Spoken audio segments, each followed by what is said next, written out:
Yung sasabihin ko sa inyo, chika or chismis or yung impormasyon na sasabihin ko sa inyo, yung through the vlogs. So, vlogs mismo. Pag once na inopen ko po yung ang ginawa ni Kuya Noli, nire-upload. So, na dinelete na videos. Sabi ni Kanuto mga may sa Pablo Official. Ito naman kasi mga may naka-public. So, pwede natin gawa ng reaction.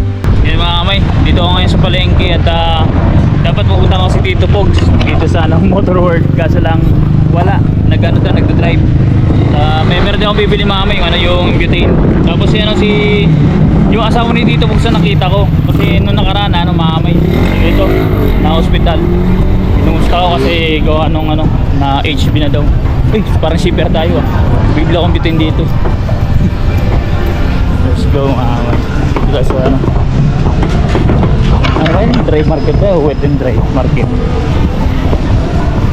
Nakapagod tayo dito mga kami.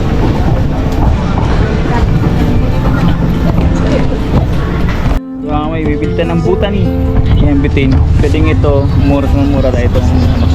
Nakaselyo. Pabayad muna tayo mga may. Wala si dito Pogs eh. Nabili tayong beauty mga may. Kaso lang daming CPR. Tatoid na ako, nandiyan si Cozy mga ito. Baka makita yung masagasaan.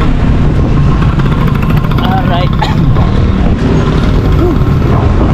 Magtatanong sana ako tungkol sa motor kay Tito Pogs eh. Kung anong, di ba, meron siyang NMAX.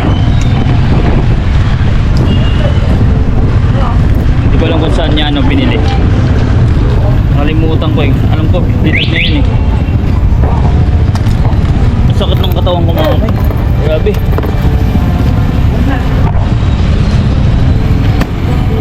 Sa Milex.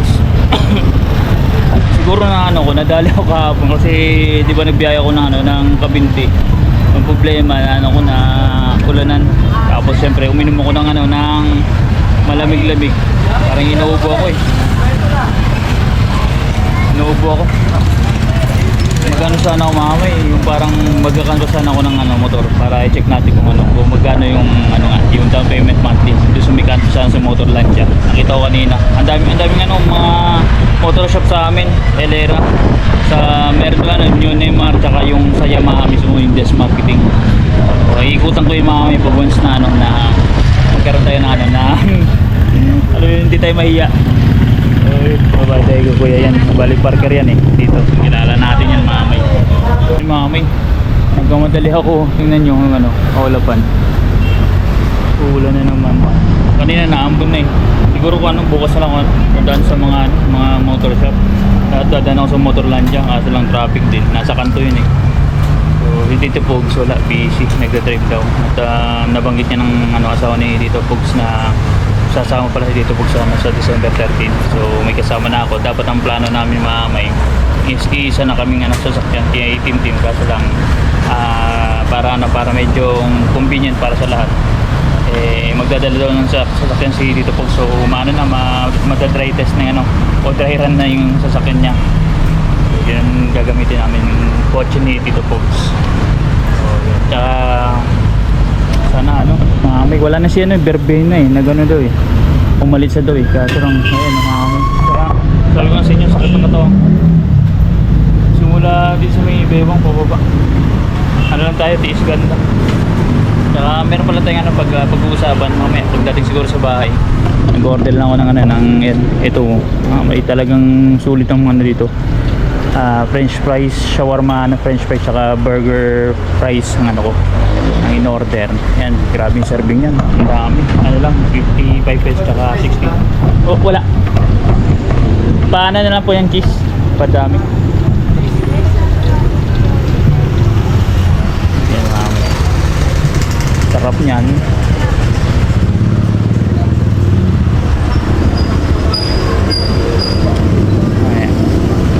Mamaya natin ilalapang yan pagdating sa bahay. Dito na tayo sa bahay mga may. Paputol-putol ang vlog ko gawa ng naulan. Nagwantali na naman ako kasi naambunan na naman ako. Ito yung yung binili namin mga may. Sabi ko sa inyo basta sulit na sulit kayo sa ayan sarap. Shawarma price yan. Sa akin, ano naman, parang burger price. Pero halos pares lang din. May ano lang ang pagkakaiba. May tinapay. Tinapay lang sa akin mga kamay. So, ito, 55. Daming serving. Doon kami nabili. Hindi lang sa madaming serving. Ano pa, masarap. Masarap ang pagkakatimpla ng sauce. Talagang sulit na sulit sa, sa presyo. Baga, ano.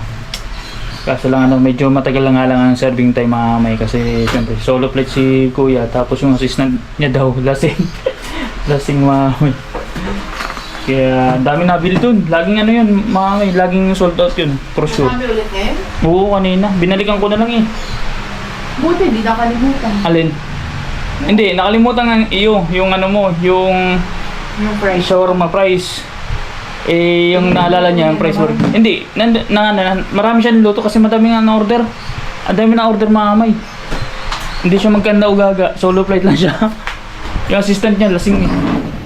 Yan, Lasing? Oo, uminom daw kagabi. O yung asawa niya? Wala. Siyempre. Ano Baka yun? iniwala yan na. Hindi wala rin doon. Mga parehas yan, pag mga babae, mga Disney princess yan. Sigurado. Kain mo na kami. Mamay. Yun mga kamay, yun sa akin, ito. Ayun no, di ba? 65 pesos. Kay Mrs. 55. So ano yan, ito kasi, baka hindi siya mag-dinner. Dami na kasi serving mga kamay. Sulit. Ang sarap pati mga kamay. Dapat hindi ako nagpalagay ng ano. Ng onion? Sa akin na lang. Nababawan kasi siya sa onion. Ako, sarap eh. Kain tayo mga kamay. Sarap. Ito mga kamay oh. Burger, shawarma, fries. Sarap. Ang ganda ng bakal ng ano ng salit-salit. Nasabit-sabit na. Wala talaga kasi ganun kalaki ang bahay. Ano tayong magagawa? Ganyan yung space eh. Ito price mga kamay.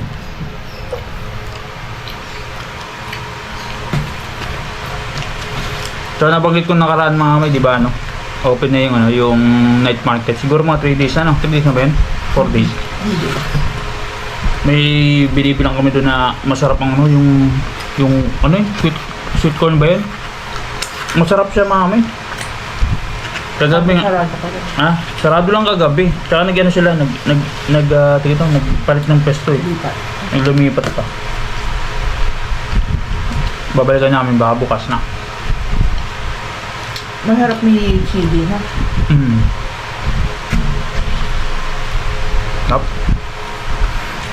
Rinig na rinig nyo siguro ng electric fan dito sa ano, sa grupo. Sa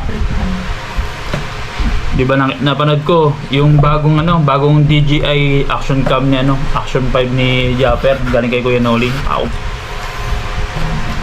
Yun ang magandang ano, investment. Kailangan natin pag-ipunan mga kamay para yung action cam, yung pang main vlog natin dahil ito pang support, kumbaga dalawang anggulo. Kailangan natin mga kamay mag Tignan na. Wala naman, tinapay lang naman yan. Parang pinagbago. Tinapay lang kasi mga kamay yung ano. Mas masarap yung pita. Prita? Yeah. Hindi ah, sakto. Bagay na bagay mga kamay. Hindi. Kain muna ako mga kamay, tapos mamaya may didiscuss ako sa mga ano basa sa sirkulasyon para at least ma-inform kayo or ano, or basta tsaka may konting chismis mga kamay. Yun mga kamay, dito kami sa ano, night market.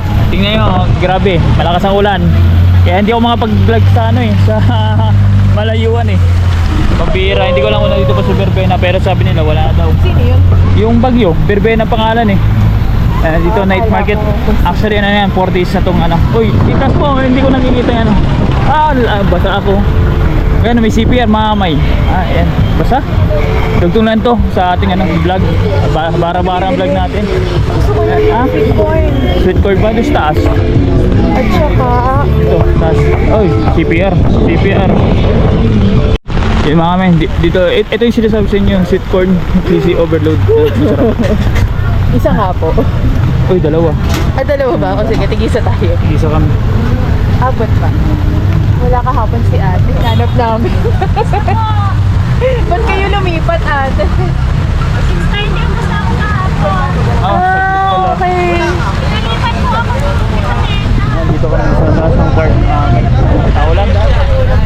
Basa. Kaya kami yan. Cheese over. Ang sarap dito mga hindi nakaka-oven. Pa-plastic na lang natin. Oh, Naulan. Mahirap ko na. may CPR Pa-plastic na pa. lang pa. Yung mga may, bumili na talaga kami ng pagkain ng panghapunan ni Madam Are ni Mrs. Hindi talaga na natin may enjoy gawa ng ulan. Hindi natin may ikot. Tapos may nag-music pa. May nag-sisingalong dyan. Banda. Ito yung makapag-vlog ng todo gawa ng may CPR. Thailand din, di ba? So, pauwi na kami mga may. U-turn lang. U-turn Tapos doon na natin idudugtong. Meron ako i-discuss mga may. Very important matter. Kaya abangan nyo. Ano to? Chismis tsaka info. Ano na? Ha? Ayun nga. Nabanggit ko na rin. Very important matter. Tapos siyempre may chismis tayo eh. Legit na chismis. U-turn lang dito. Wait lang. Relax ka lang. Bibelo lang ako. Ito nga disadvantage ng GoPro, madilim sa gabi. Kumbaga, kung ikukumpara mo sa sa DJI na Action 5, talagang yun. Ipikasin? Oo. Dadaan na tayo dun. Kasi masahin mo ako, sakit ng katawan ko talaga. Oh, masahin mo muna ako, tapos masahin kita. Bibili mo na kami. Grabe sakit na talaga ang katawan ko.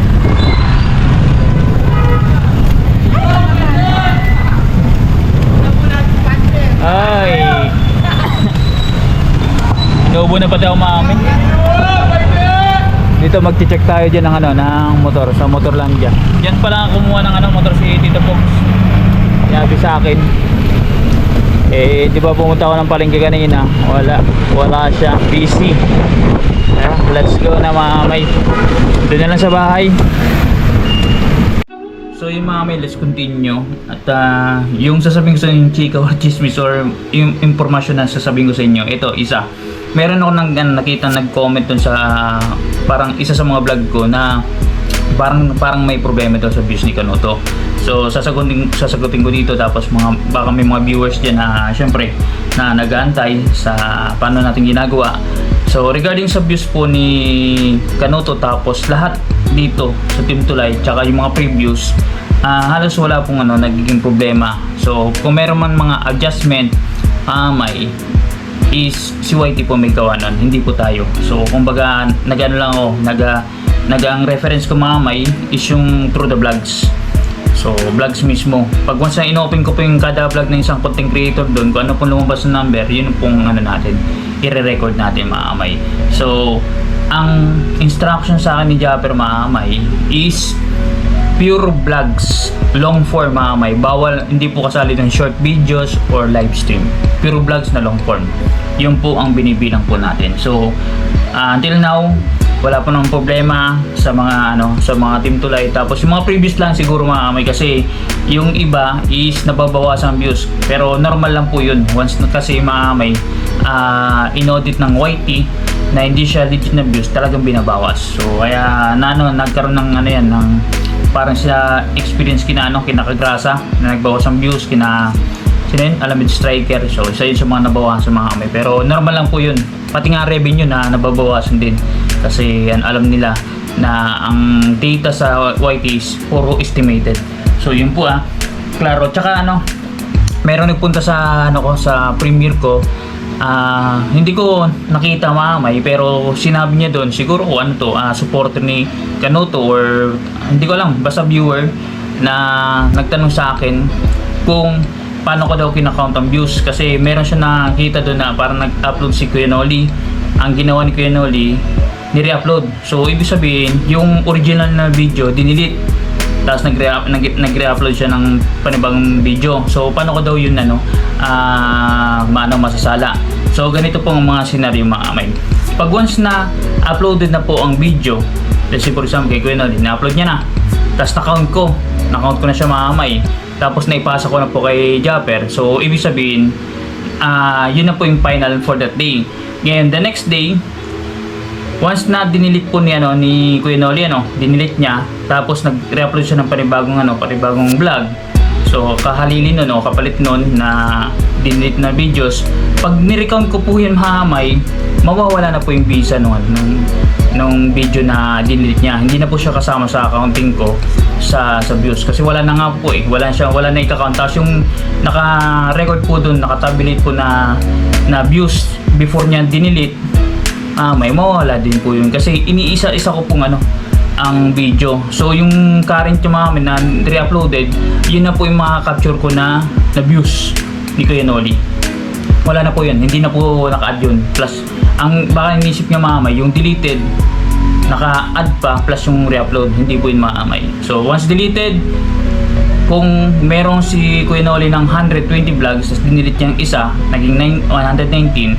So the next day mamay, 119 na lang mga count natin. Tapos pag nire-upload yung mga yung vlog, naging 120 mamay count natin. So wala tayong parang, hindi tayo nagre-retain ng mga details pagdating sa views mamay na wala naman dun sa kina-count natin. Kaya kung makapansin nyo mamay, napakahirap sa sa lagay natin na iniisa-isa talaga natin ang videos kasi yan, mataksa sa oras. Ang akin na kasi mamay, kinukuha natin as much as possible yung accurate na numbers ng total views kasi meron dito mga pinaglalabanan. So di ba sabi ni Japper ko, sino may pinakamalaking views at the end of this challenge mamay, sa lahat ng pa-challenge na, kung meron man ganun, uusad sa next round. Siyang parang representative kung siyang magiging top champion for that challenge. So ganun po mamay, kaya ang pagtatabulate ko is as much as possible, talagang 100% accurate siya during that time ng kinakount ko. So ayaw magkaroon ng lapses mamay at walang bisa sa akin yung parang magkakaroon ako ng yung bias mamay kasi nandito ako sa grupo, ganyan, kaibigan ko to, best friend ko, wala mamay. So stay as it is, kung anong nandun na information mamay na nakalagay sa vlog niya, kung anong details, anong number, yung pong lalabas. Wala po yung dagdag bawas sa ginagawa natin. For the sake na gusto ko manalo yung wala mamay. So hindi ako ganun. Basta just to clear up everything mamay. So by tayo. Oh, may natawag sa akin. Wait lang, mamaya. Nag-vlog ako. So anyways mamay, so yun, para klaro po sa lahat At the same time mamay, meron ako na nakitang post ni Kanuto. Actually dalawa sila, si Kanuto tsaka si Kautol, si Louie J mamay. So medyo sabi ni Kanuto mamay sa Pablo Official, ito naman kasi mamay naka-public, so pwede nating gawa ng reaction. Sabi niya, hanggang ngayon asa pa din sa ibang tao. Saludo sa kasipagan mo pero hindi mo makukuha respeto ko. So yun, hindi ko alam kung sino pinatutungkulan niya mamay, pero siguro dito sa individual mamay, baka merong experience si Kanuto, mga bad experience dito sa tao. So hindi natin lang mamay, yun na ngayon mamay, hindi siya magsasalita ng ganyan kung wala siyang parang background or bad experience sa taong yun. So tas nakita niya mamay yung ginagawa, so parang hindi siya parang napapabilib. So masipag mamay, pero ang respeto kasi wala daw, hindi niya makukuha. Kasi alam niyo sa totoo, ang nabanggit ko sa previous vlog ko, ang respeto kasi kusang dumadating yan. Hindi yan pinipersa, hindi yan pinipilit, kusang dumadating. So kaya lagong advice, kung gusto nyo respetuhin kayo o maging career respeto kayo mamay, matuto kayong respeto sa individual or sa surroundings yung mamay, kahit hindi tao man yan, hayop mamay, bagay, respetuhin po natin kung ano man sila. So yun po mamay Tapos isa pang post mamay, ito kay Kautol, ayan din. So sabi niya, hindi sa lahat ng kasiyahan ay nariyan ang tunay na kaibigan. Nakikilala mo ring sila sa oras ng kagipitan. Meron ring kaibigan, mahalaga ka lang pag sila ang nangailangan. Yun. So, naputol lang, hindi ko na yun, no? So, mga kamay, kumbaga, nakuha na natin yung pinupunto. So, ganun naman talaga. Paring ko tol. Ganun talaga. Pag once talaga may kailangan sa yung tao, i-treat ka talaga ng very special. Pag may kailangan sa iyo, talagang kung kaya niyan luluhod yan mga kamay para mapagbigyan mo. Pero pag once na yan, parang linta lang yan eh. Hanggat meron siyang masisip-sip, talagang sisip-sipin. Once na wala na, empty-handed ka na, talagang i-iskarda yan. So pag ikaw naman ngayon ang parang short-handed, kailangan mo ng assistant, tapos linapitan mo yung tao na lumapit din sa'yo, wala kang mapapala. So kumbaga lang yan, ang ginagawa nila most likely yung ibang tao is one-sided. So kumbaga pag gipit sila, kailangan nila ng tulong, dapat tulungan mo sila. Ngayon pag ikaw nang gipit tapos gusto mo humingi ng tulong, hindi ka pwedeng tulungan kasi dapat sila lang. Ganun yun mga kamay.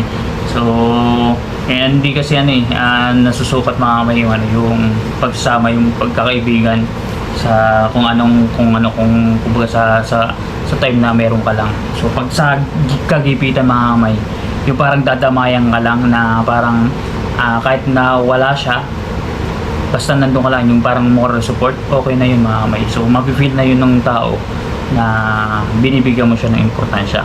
So ganun ang para sa akin So tuloy lang parang tol.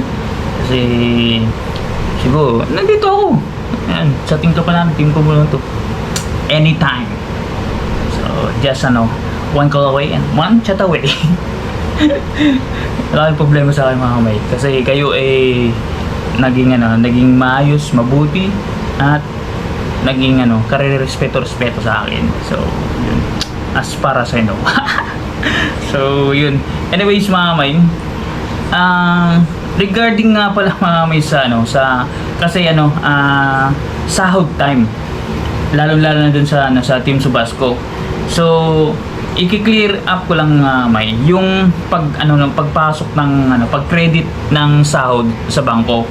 So ang kasi ang parang yung tawag nito, ang paano mo malalaman na kinikredit na yung sahod. So una sa lahat mga kamay, makaka-receive kayo ng email dun mismo sa Gmail na naka-attach dun sa YT mo. So yun po, magsisend yan ng notification na pinapasahod ka na ng Google AdSense. Pero it doesn't mean mamay na pag once na naka-receive ka ng email is automatic papasok na po yan dun sa bank account na niregister mo. So hindi pa po yun mamay. Tapos ang duration po niyan is 21st hanggang 25th. Kumbaga 5 days, 21, 22, 23, 24, 25. So ngayon mamay, ang mangyayari yan is 5 working business day. So pag once na pumasok yan mamay yung weekend, tulad nung nangyari ngayon, ang 21 is Sabado. So ang sahod po niyan magi-start ng hapon 24 kasi I think hindi wait lang so nag-fall ang 21 ng Friday. So hindi na rin siya mag-credit may kasi 22 Saturday, 23 Sunday, wala kasing banking day dito sa Pilipinas. So mag-start ang pasahod mga kamay ng 24, 25, 26, 27, 28. So hanggang 28 mga kamay. So huwag kayong mag-alala, lalo na doon sa mga sumahod na. So kung nakasahod kayo ng isang beses tapos yung pa rin bank account nyo, sureball yan sa sahod at sa sahod papasok yan sa inyong bank account. So huwag kayong mag-alala, medyo hindi siya delayed mga kamay, pasok pa po siya doon sa duration ng pasahod talaga ng YouTube. So ngayon pag once na nagkaroon ng problema, let's say for example inabot ka na ng 2 weeks hindi pa rin nagkakaroon ng sahod o hindi pa rin nakikredit mamay, so that's the time na magkakaroon ng kung take action ka at i-report po yun sa support mga kamay na i-report mo na hindi ka pa rin napapasahod, tapos bibigyan ka ng information yan kung anong dapat gawin. So ako mga may meron ng karanasan yan before, at pwede ko mag-assist sa mga content creators kung paano gagawin. Pero hindi yan wala akong assurance mga may na magagawa natin, pero itatry lang po natin. So yun po, para at least aware po yung mga viewers tapos content creator sa nangyayari dito sa mundo ng YT, dun sa mga monetized channel, lalo lang dun sa mga sinusuportahan nyo. Kasi meron akong kaibigan dito na parang nag-worry siya regarding sa sahod. Like ko sinasabi sa kanya na antayin mo lang, papasok yan. So yun po, may at medyo palubat na yung ating laptop, at nagpasa na ako kay Japper mamay ng tabulation, at abangan nyo po mamaya kung nakahabol na ba or hahabol pa or may time pa or may chance pa makahabol. So abangan nyo pati sa revenue kasi alam nyo meron akong detalye ng lahat may dito sa Team Tulay, lalo sa top 1 top 2 kay Kuya Noli tsaka kay Kanuto. So yun, tsaka wala na yata ako ichichika sa inyo, siguro sa sunod na lang kasi next time na lang